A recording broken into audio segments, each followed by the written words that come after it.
The world is so big, and the universe is even bigger. So, how on earth are we supposed to measure it? Well, the answer's pretty easy: light years. So, what is a light year, and why does it matter? The answer to the first question is pretty straightforward.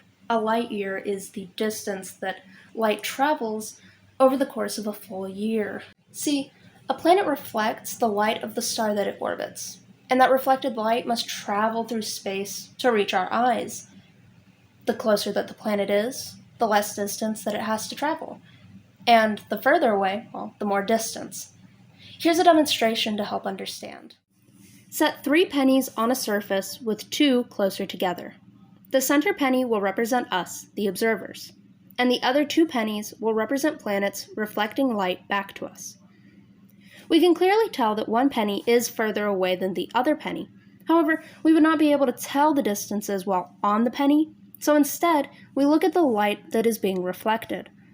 The penny that is closer to the center penny has less distance for the reflected light to travel.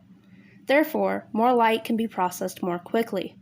Whereas the light from the further away penny must travel a further distance. Light years are the distance that the light takes to reach us, so the further away penny looks dimmer when it is observed. So we can calculate the distance of planets and stars based on their brightness. Now, here's where it gets a little bit tricky. Because that light has to travel so many years to reach us, what we're seeing is not what is currently happening to that planet or star.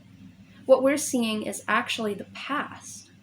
Now, I'm not saying that we're time travelers. What I am saying is that because light years are years, when we look at planets and stars that are 500 light years away, well, it took 500 years for that light to reach us, meaning that that light and that reflection is 500 years old.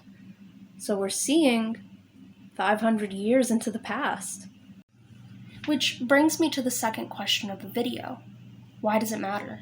Scientists are able to use these observations into the past to piece together the history of the universe.